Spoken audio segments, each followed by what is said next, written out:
Welcome to Bahamas. I hope you have a very enjoyable stay.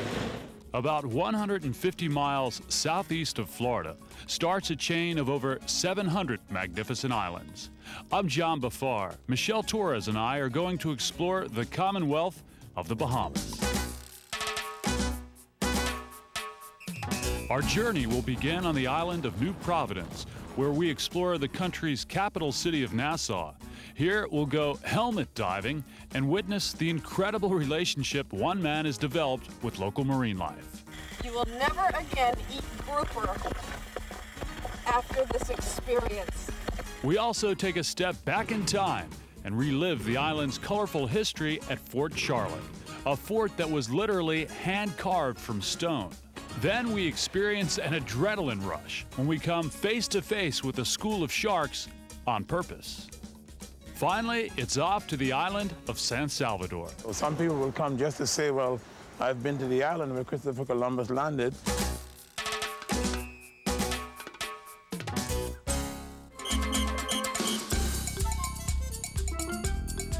"45 minutes after leaving Miami, we touched down on the island of New Providence. The city of Nassau is in gridlock. It's not really rush hour, though. It's more like no need to rush hour. It turns out there's an island-style funeral in the way.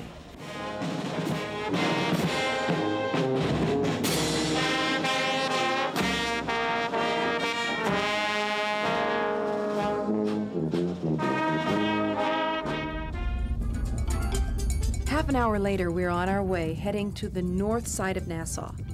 I saw a brochure about a place that would take me diving, even though I've never had lessons. Hartley's Undersea Walk is based at the Nassau Yacht Haven. From here, we sail about 2.5 miles to Atholl Island and set anchor in about 15 feet of water.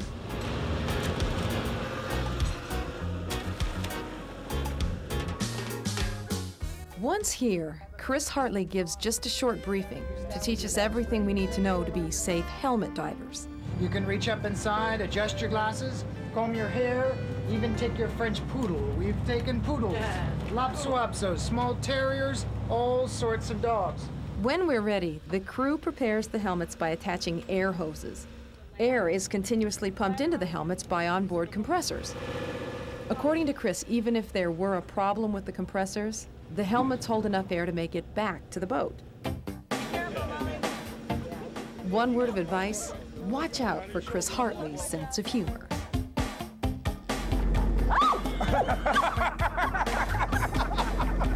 Just grabbed my foot. Oh, that's fun. I can't wait to do this.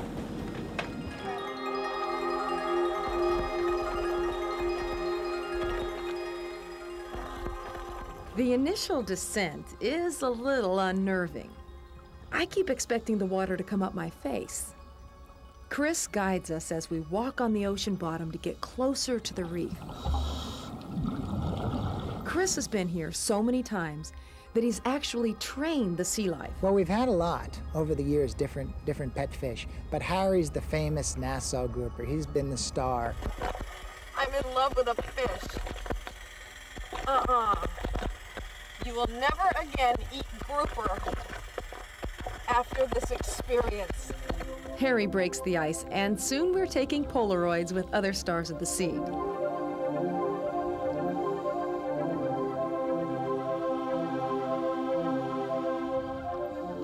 As we walk around, Chris points out various marine life, including this trumpetfish.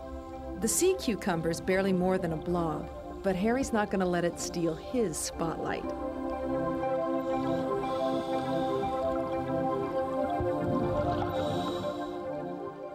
Chris brought along some food to feed a sea anemone. It looks like a plant, but actually it's an animal, and I can see the tentacles grab the fish bits. The advantage of being underwater is how close you can get to everything. But Chris wants this to be more than an underwater tour. He has an environmental mission. Well, I teach people how the corals feed and sponges breathe. A lot of people think that corals are kind of like plants that are just growing and they don't need any special balance of nature, that they'll pretty much survive, just throw fertilizer on them. but the ocean is a very delicate ecosystem. The sponges are all filtering the water, and the corals are grabbing plankton out of the sea. And it's a very delicate environment, and for people to come down and see all these things living and breathing down there, it gives them an appreciation of the undersea.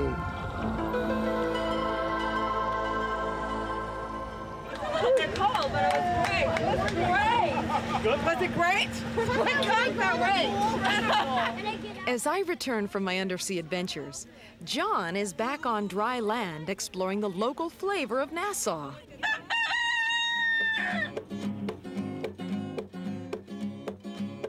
The culture of the Bahamas is defined all around us, in the island's colors, its friendly smiles, and in its music. Go on, go on, go on. I'm gonna go on, go on. Here, there's also a general sense that calendars and clocks aren't needed.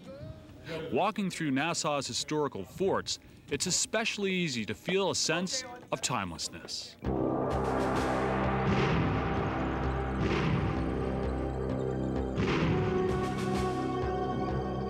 This is Fort Charlotte. It stands as a monument to the slaves who lost their lives while building it. It was created by hand out of limestone. Since the Spaniards' discovery of the Bahamas in 1492, rule of the islands has changed hands a number of times. Ultimately, the British flag flew the longest here.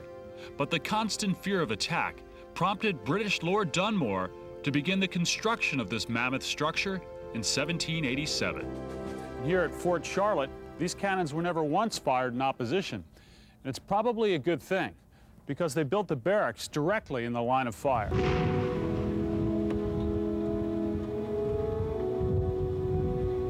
On the one occasion when a cannon was test-fired, it reportedly was in such disrepair that it flew off its supports. The toughest battle fought here was undoubtedly building the fort in the first place.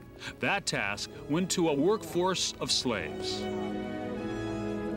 Island historian Grace Turner offered some of her insight to the fort's history. In the souterrains, these were the areas carved into the actual hillside. They're hand-carved out of limestone. It took several years to do the work. There was quite a large slave labor force doing it. You can still see chisel marks in the walls now. Here, dungeons were prepared for enemy soldiers that never arrived.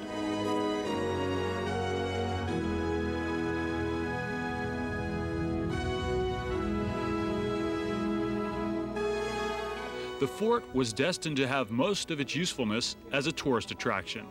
Today, Fort Charlotte is open daily with guided tours at no admission charge. Our adventure continues as we take a trip down the Queen's Staircase and witness the changing of the guard when Water's Edge returns.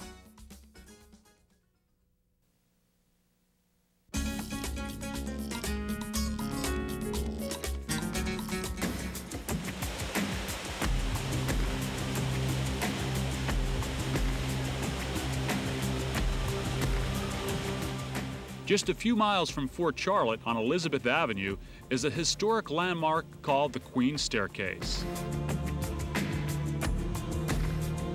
The steps were carved into the limestone hill again by slaves in the 18th century. It's believed the steps were an escape route for nearby Fort Fincastle.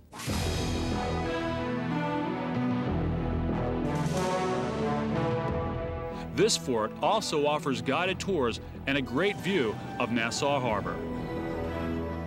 While the Bahamas received their independence from Great Britain back in 1973, there's still quite a few British traditions that live on. One of the most colorful is happening right now.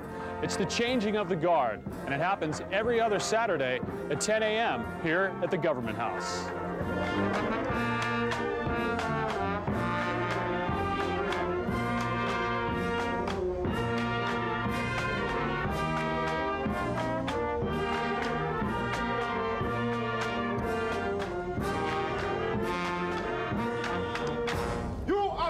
Special compliments to His Excellency, the Governor General, and all of those concerned. Government House also serves as the home of the Bahamian Governor General. Here, we also found a monument to the island's first tourist, Christopher Columbus. Meanwhile, Michelle got her own view of Government House by horse-drawn carriage on her way to a shopping spree. Back at Rawson Square, my Surrey driver lets me off near the famous straw market on Bay Street, close to the wharf. I never knew I had so many friends. Lady, honey. Yo, welcome to the Bahamas. You see something you like? Everything is on sale, man. Come here, sweetie. Let me sell you a baseball cap that says Bahamas. They're going cheap today. Come on over and have a look. Everything is priced to sell, and almost every price is negotiable. U.S. currency is welcome and trades 1 for 1 with the Bahamian dollar. The Nassau straw market has all sorts of native goods, like decorative shells. Or 2 for maybe 20. Or 2 for 20. And 3 for... I'm trying to work a deal with you here, Stephanie. And of course, every type of straw product imaginable.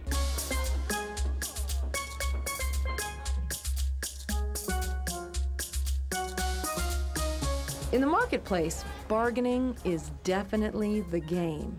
In the established jewelry stores, marked prices are for the most part written in stone. And when it comes to stones, emeralds are a great buy in the Bahamas.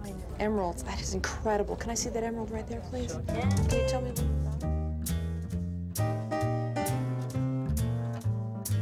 Besides emeralds, we found great deals on other jewelry, clothing, perfumes, and cameras, often at half of what you'd expect to pay in the States. The discounts are because of the Bahamas' duty-free imports. Bustling local markets demonstrated to islanders the value of the tourist dollar. This encouraged investors to build new attractions to entice tourists. Nowhere is this more evident than Paradise Island, which is connected by bridge to New Providence. A&P food giant Huntington Hartford bought Paradise Island back in 1960. One of his first moves was to ship over this 14th century Augustinian monastery from France.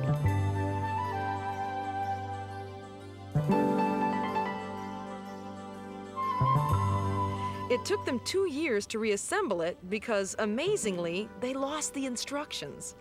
Today, Paradise Island is filled with tropical gardens, casinos, and upscale hotels. One of the nicest hotels on the island is the Atlantis. I found a 14-acre waterscape with pools, cascading waterfalls, winding rivers, coral caverns, and the world's largest open-air aquarium. For an underwater encounter, all you have to do is walk through the hotel's 100-foot tunnel.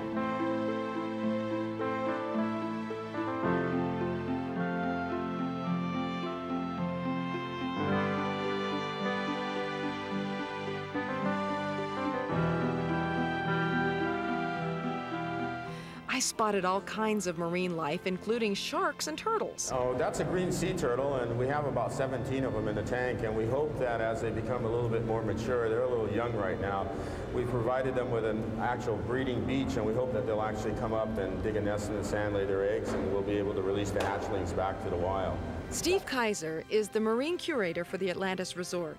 One of the things that he is most proud of is that anyone can come and get a glimpse of the marine life at no charge. The resort also has educational programs for children. Their goal is to protect the world's oceans through public awareness. What we've really tried to do is recreate what somebody would see out on a reef here in the Caribbean. We don't really see ourselves as an aquarium. We really see ourselves as sort of an underwater environment that you can participate in and you don't get wet. But I wanted to get wet, and I didn't have to go far to do it. There are 2 ways to enjoy the beaches here in the Bahamas. You can choose a free beach, a public beach, but that can tend to be a little bit crowded. Or you can do what I did and come to one of the hotel beaches, like this one here at the Atlantis. Now, for $30, I got use of this chair and their beach. If you want the cabana, that's an extra $25. While I enjoy Atlantis, John is checking out the open-air market located under the Paradise Island Bridge.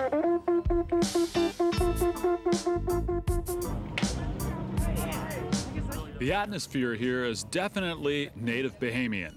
You can buy everything from fresh fish to vegetable or the island favorite, conch. Most people in the Bahamas, they eat it raw. That's because they get the strand and make a lot of babies. Oh, you can make a lot of babies with this conch. Oh yeah, the conch do it. That's kind of like an aphrodisiac? Oh yeah, you got it. Yeah? Yes, sir. That's why you sell a lot of it then, huh? Oh, great, lots of it. I have 3 kids. I think I'll pass. Okay. You got some fresh fish, huh? Yeah, I got some nice fresh grunts right here. Some grunt? Some snappers, some red snappers. Oh, wow, they look great. Yeah, man. You catch them yourself? Yeah, I'm catching them. I ain't catching them. I got from the big fishing boat, you know. I'm buying about a big bag. They're from Eleuthera. That's the island real close by, right? Yeah, Eleuthera? Eleuthera of the Bahamas. Yeah. Wow, that's a huge papaya. Yeah. How much does this sell for? This one I would sell for approximately $6. Okay. It's a bite per pound. Right. As the sun goes down over the marketplace, the beat of island rhythms can be heard all over New Providence. For nightlife entertainment, the streets of Nassau are scattered with an assortment of bars, taverns, and pubs, each with their own style.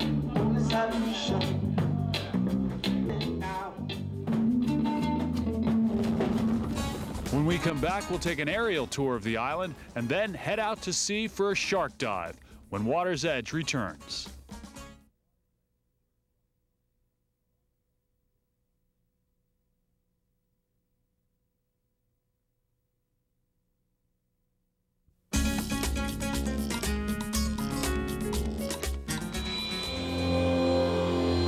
To get a unique perspective of the islands, we decided to take to the sky. On the helicopter sightseeing ride we found located at the Paradise Island heliport. They charge according to flight time and can take up to 6 passengers.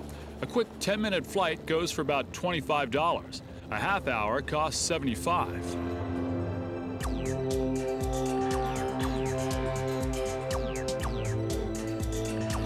All right, let's see what it looks like from the air.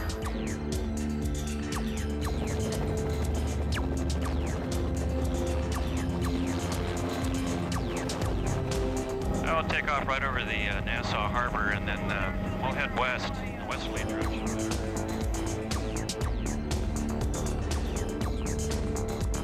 And we're looking at the Paradise Island Lighthouse. It's built back in the last century, and it marks the harbor entrance. Very important part of the harbor. For the harbor is a working harbor, and there's cruise ships and workboats that pass in and out throughout the day.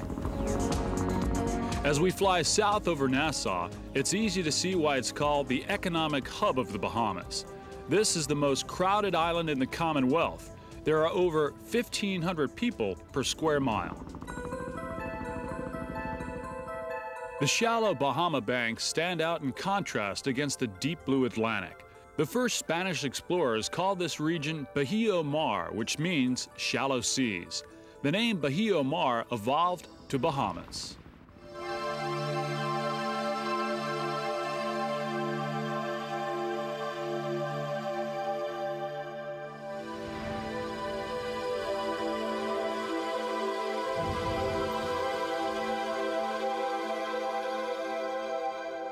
The water is as important to defining these islands as are its people and its landscape. Over 300 wrecks litter the ocean floor around New Providence. Gold-filled Spanish galleons once sailed these waters, and many have ended up buried in the sand.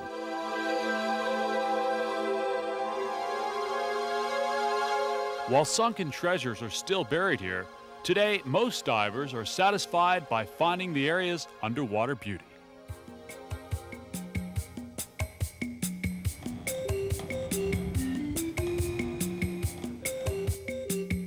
I'm anxious for my opportunity to explore these waters, but I've been warned to be on the lookout for sharks. All right, very good. John. Dave. Hey, Dave. That's the new thing to do here. Dive with sharks on purpose. Stuart Cove virtually invented this sport. Hey there. I'm John. Hi, John. Stuart. Stuart, heard a lot about you. Great. Thanks for having us come aboard. You ready to dive with the sharks? I'm ready to do that. How about you? Oh, I'm always ready. I love the sharks. Hey, Alder, let's hear. Diver interest in visiting sharks is amazingly high. To make sure the sharks are just as interested in seeing the divers, Stuart brings along bribes, chum treats.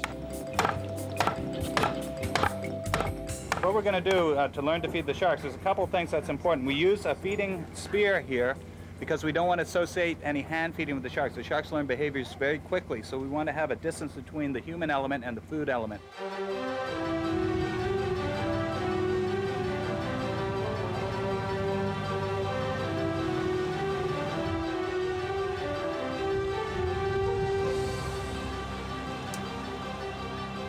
Since sharks have typically been portrayed as man-eaters, my first concern was the safety factor. Well, you've been doing it for 10 years. Has there been any incidents where people have been bit or injured in those 10 years? We have had some minor bites on my staff on feeders when we were learning the routine and learning how to interact with the sharks and their environment. We've never had an incident with the guests, and we have taken over 40,000 dives with guests, and with that one, we have perfect safety record. When we come back, we take the leap of faith and come face to face with a school of sharks as Water's Edge continues.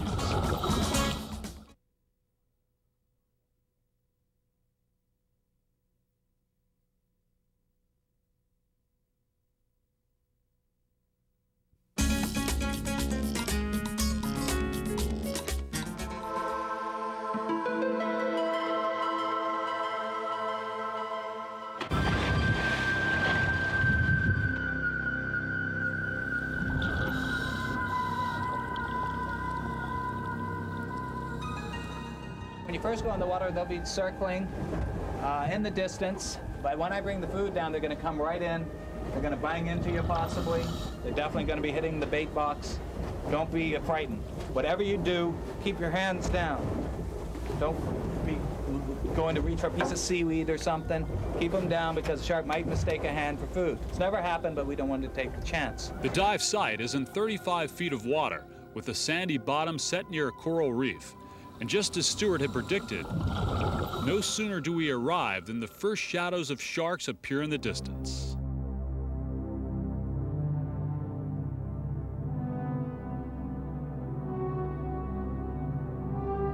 We form a semicircle and wait for Stuart to show up. It isn't hard to spot him in the distance. He's the one surrounded by sharks with a bait box hanging below him. Once everyone is in position, it's chow time.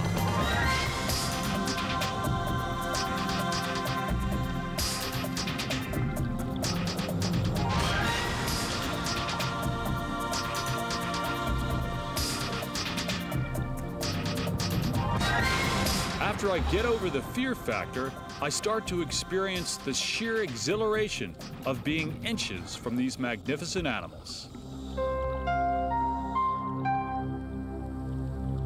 The larger sharks are the females, and the smaller, more aggressive are the males. The guides have become so familiar with these predators that they've even named them. The pregnant female is Big Bertha. The encounter puts us right in the middle of hungry sharks, but the dangerous job of actually feeding these creatures is the responsibility of Stuart and his trained divers. I paid close attention to Stuart's feeding techniques, and in a rare exception, I'm allowed to give it a try. After our first dive, I head back to the surface for some additional instructions on the finer points of shark feeding. All right, let me just get this strap a little bit tight. Steel mesh gloves offer a little sense of protection. Now, there's an interesting phenomenon we found. The reason we put the sleeves under the wetsuit is that the sharks have a very receptor system, a sensory system called ampullae of Lorenzini underneath their snout. Right. And these actually pick up on magnetic fields and electrical impulses and so forth. And these gloves apparently have this type of field. And we found that the sharks were attracted to them and it actually would bite the gloves. So that's why we put this sleeve over the top of them to insulate it from that. So that's how we stopped that. So when did you figure that out? After quite a few dives? Or? Yeah, when they started biting our arms, it didn't take long to work out that there was a problem. Here we had put the gloves on to protect us, and then we found that it caused them to bite us.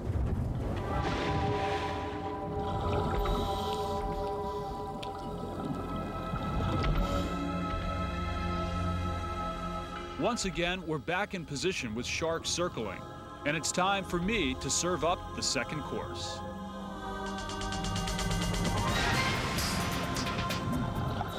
A definite adrenaline rush is the best way to describe it. The trickiest part is the timing. If you open the bait bucket too often, you can easily create an out-of-control frenzy.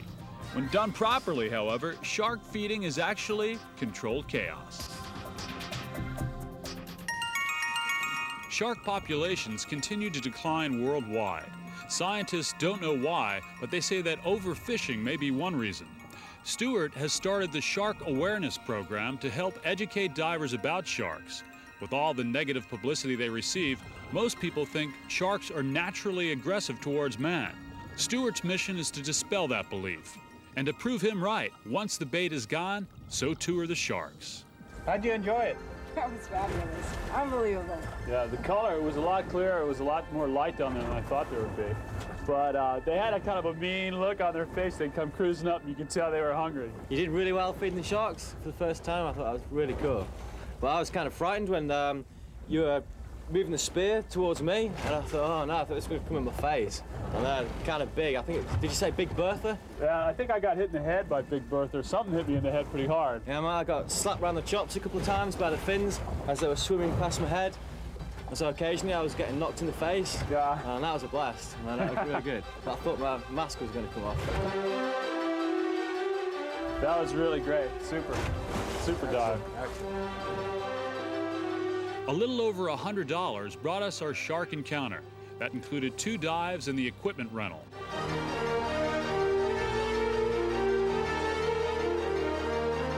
After exploring the island of New Providence, we're going to visit what the Bahamian people refer to as the Family Islands or the Out Islands. We fly on and set out for the most historic of all Bahamian islands, the island of San Salvador, approximately a 1-hour flight away. Commercial flights land here only once a day from Nassau. A round-trip fare costs about $200. However you get here, one step onto the island and it's evident that something is different. Gone is the hustle and bustle of Nassau.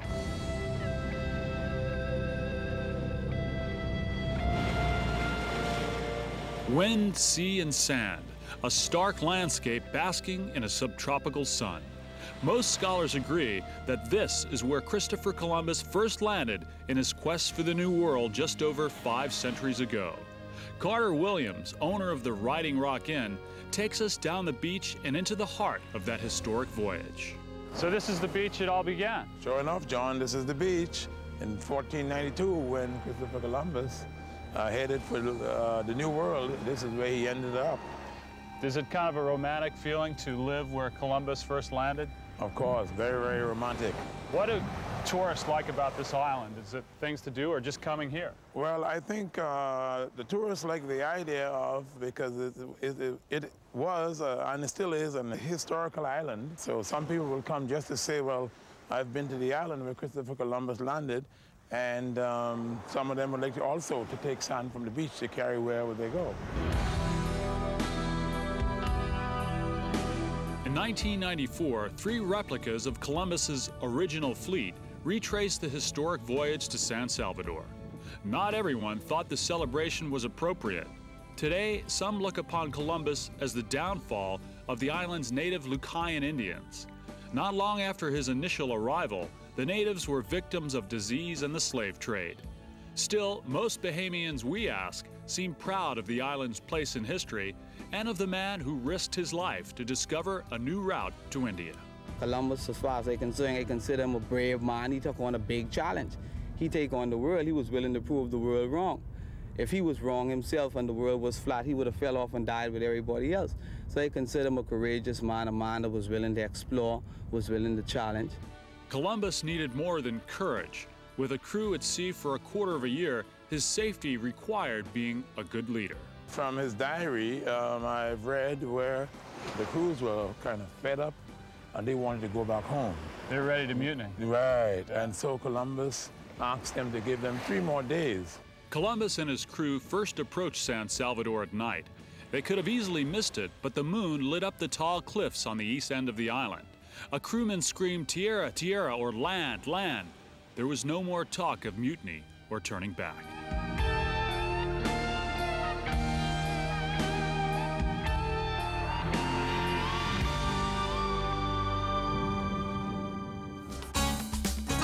When Water's Edge returns, we go underground with the Medicine Man. Stay with us.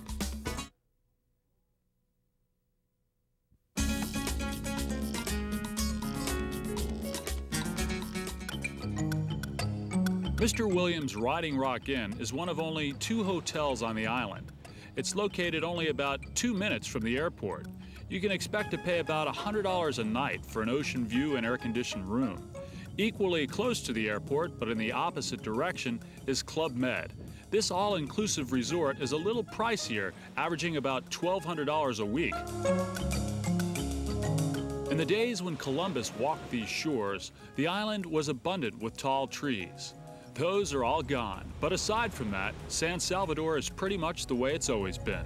The people are few but friendly, and some even carry on magical traditions.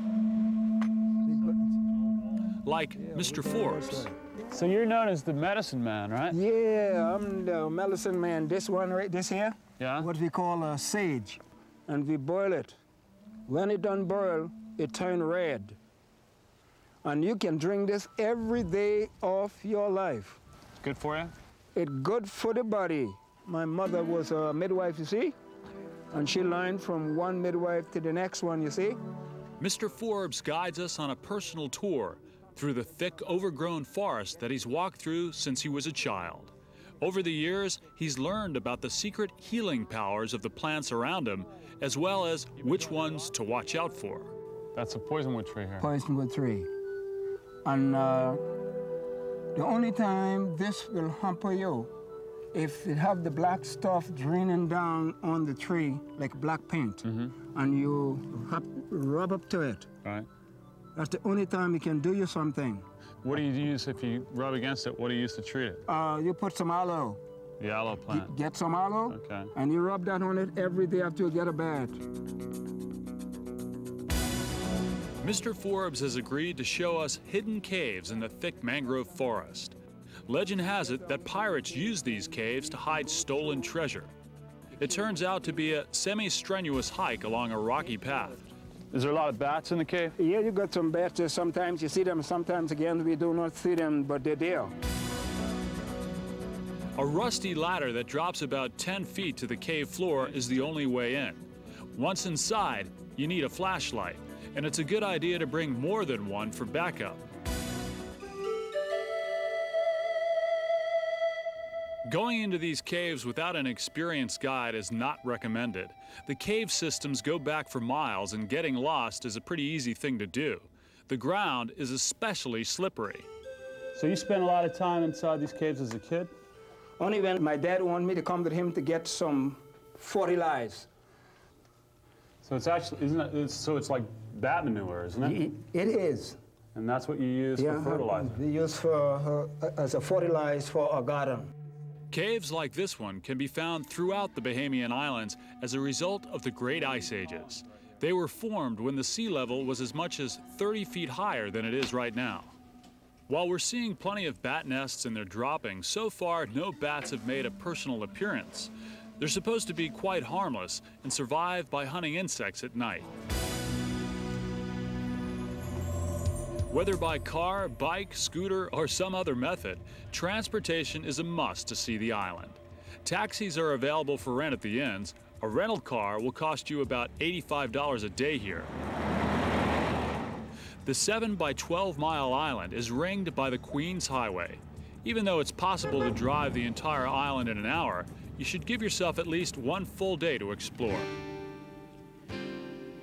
We heard about Mr. Forbes through our hotel. They also suggested we hire Mr. Fernander, or Snake Eyes as his friends call him, to show us the island. A 3-hour tour with him cost us about $15 each. San Salvador was God gifted to us. It is one of the most historical islands in the world, and it is one of the most peaceful islands in the world. To me, this is paradise. Graham's Harbor is on the north side of the island. It's famous for the white limestone cliffs off Cut Key. In his journal, Columbus noted that the harbor would hold all the vessels of Christendom and would be an excellent island location to build a fort. The area is connected to the mainland and has a lot of footpaths that lead to some awesome views. Back in the 18th and 19th century, the local islanders would climb out on these cliffs with lanterns. They'd use them to lure ships in from sea.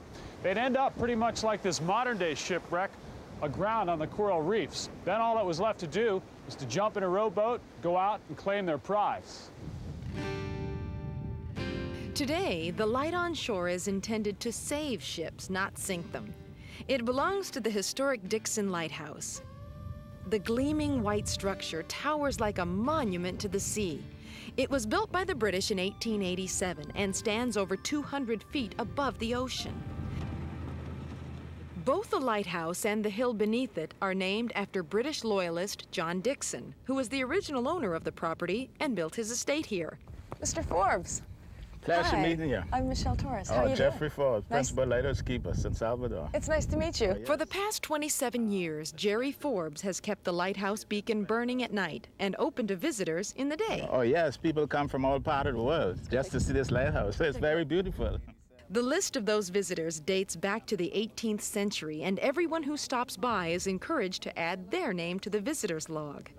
Today, only 7 lighthouses remain in all of the Bahamas. The tour is completely informal. There are no set visiting hours, but Jerry will be glad to take time out and show you the inner workings of this powerful light. The lens is turned by falling weights, and the light comes from burning oil. Actually, what am I doing here? You bring in the bait and have some 1,000-pound of bait on the end of that cable. Of course, be careful, because halfway through the informative tour, you might find yourself being put to work. So now you won't have to wind this up tonight, will you? No. So basically, I'm doing your job for you for this evening. After nearly 30 years of tending to Dixon's lighthouse, Mr. Forbes speaks romantically about her and his responsibility to ships at sea. I know I feel happy many a nights to be up here and have this light running, maybe to save some souls out there.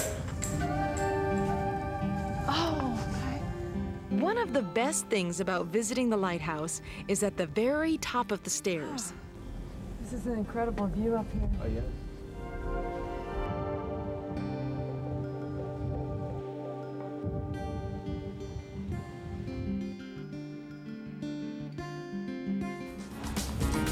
When we return, we visit Grotto Beach and take part in the unofficial national pastime of dominoes as Water's Edge continues.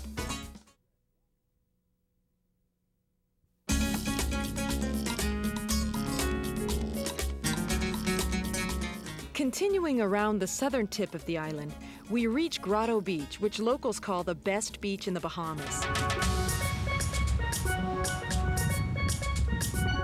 The shoreline is a crescent shape with limestone cliffs. While there are no crowds, there are also no services, so you have to bring whatever food and supplies you might need. When you come to the Bahamas, if you scoop up a handful of sand, you'll notice that it's really different from the sand that you'll find in the States. It looks different and it feels different.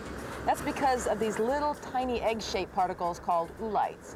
These oolites are actually responsible for the formation of the Bahamas. They're actually mineral particles that form when the cold waters from deeper parts of the Atlantic meet the warm waters around the Bahamas. The oolite particles drop to the ocean floor and pile up to help form the islands with soft sand beaches. On Grotto Beach, as well as almost every other beach on San Salvador, snorkeling is ideal. The reefs start to form just a few feet offshore in very shallow water.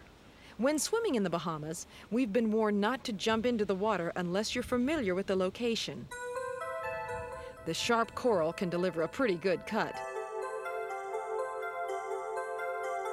It's also not a good idea to touch anything underwater that you're not familiar with. Various sea life, like this fire coral, can sting you and leave a nasty rash. To protect these delicate animals, the Bahamian government voted to give all coral a sting. It's illegal to take coral from the water. Hey, girl, you told me I ain't going to let you go it down. If If there's an official hotspot on San Salvador, then it would have to be the tranquil town of Coburn. No, it's not a thriving metropolis, but it does have a 7-Eleven and a couple of active roosters, as well as the famed Harlem Square Club. During the day, it's a favorite place for locals to hang out and pass on gossip. At night, it's the place to be for the unofficial national pastime of the Bahamas, dominoes. I'm in again! Yeah! Two! Getting emotionally involved is pretty much the way the game is played. The best domino player not only gains the respect of his opponents, but has also been known to walk away with a few bucks in his pocket. It turns out our guide Snake Eyes didn't get his name from having sharp vision. He's a master at dominoes. I should have grabbed him as my partner, but for some unknown reason, he preferred to have Michelle on his team. Being the proper guest, I naturally allowed my host to win the first 2 games. No, you didn't win. You guys were cheating. I saw you. But of course, charity can only go so far.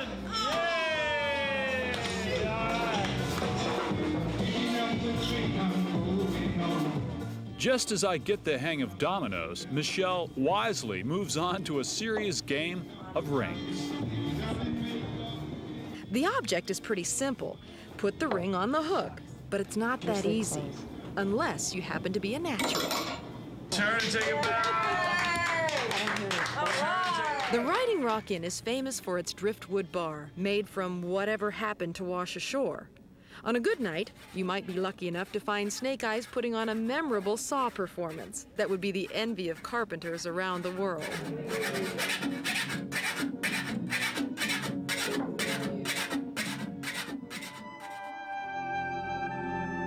The voyages that followed Columbus to the New World had one main objective: to spread Christianity to the native people. In the Bahamas, Christianity has left its imprint on the islands. On San Salvador, numerous churches attest to the natives' deeply rooted faith. On any given Sunday, you can find the church packed with a soulful group of believers.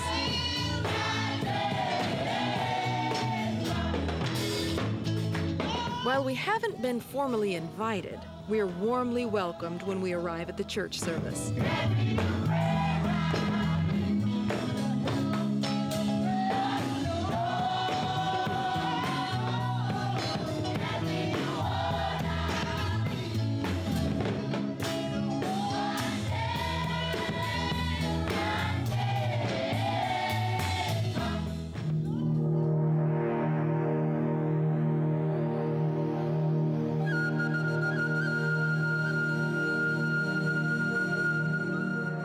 Over 500 years ago, the sun set on the first tourist to this island. The world has been forever changed because of his discovery.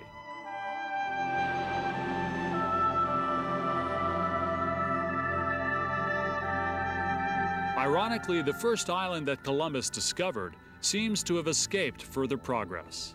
That makes this destination a refreshing alternative to other islands in the Bahamas. You know what I think's incredible, Michelle, is that Columbus could have walked right here. That is incredible. So what was your favorite part of the trip? Oh, favorite. It's hard to say, but the shark dive stands out. That's only because you lived to tell about it. Yeah? I like the helmet dive myself.